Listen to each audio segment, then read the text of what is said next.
বলেছে জলে KCl, NaCl ও K2SO4 এর ভ্যান্ট অফ গুণাঙ্কগুলি হলো যথাক্রমে বলে অপশন দেওয়া আছে।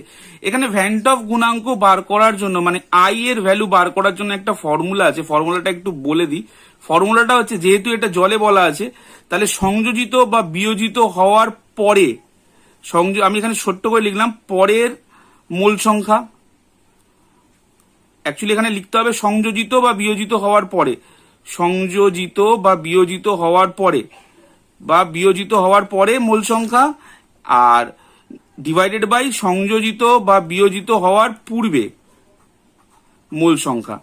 এই ফর্মুলাটা কিন্তু তোমাদের মাথায় রাখতে হবে। আমি আবারও বলে দিই, আই বা ভ্যান্ট অফ গুণাঙ্ক যেটা আছে সেটার ফর্মুলাটা কি হচ্ছে, আই ইকুয়ালস টু সংযোজিত বা বিয়োজিত হওয়ার পরের মোল সংখ্যা এবং সংযোজিত বা বিয়োজনের পূর্বে যে মোল সংখ্যা আছে। এটা কিন্তু মাথায় রাখবে, এটা কিন্তু দ্রাব কণার মোল সংখ্যা, মানে যেটা দ্রবীভূত থাকে। এখানে কিন্তু বলা যেতে পারে যে দ্রাব কণার মোল সংখ্যা যেটা, সেটাই কিন্তু এখানে বলা হয়েছে।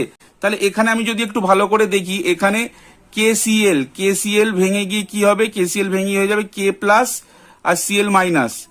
তারপরে দেখো NaCl ভেঙে কি হয়ে যাবে, NaCl হয়ে যাবে Na প্লাস Cl মাইনাস।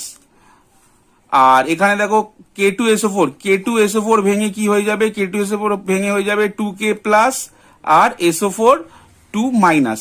এইবার এখানে ভ্যান্ট অফ গুণকের যেটা আমি ফর্মুলাটা বললাম, যে সংযোজিত বা বিয়োজিত হওয়ার পরে দ্রাবের যে মোল সংখ্যা ডিভাইডেড বাই সংযোজিত বা বিয়োজিত হওয়ার পূর্বে দ্রাবের যে মোল সংখ্যা, সেটা কিন্তু এখানে করতে হবে।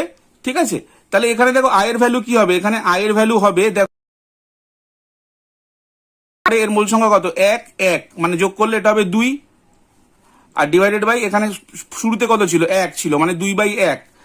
সেকেন্ড কেসে দেখো, সেকেন্ড কেসেও সেম জিনিসই হবে। সেকেন্ড কেসে কি হবে, 1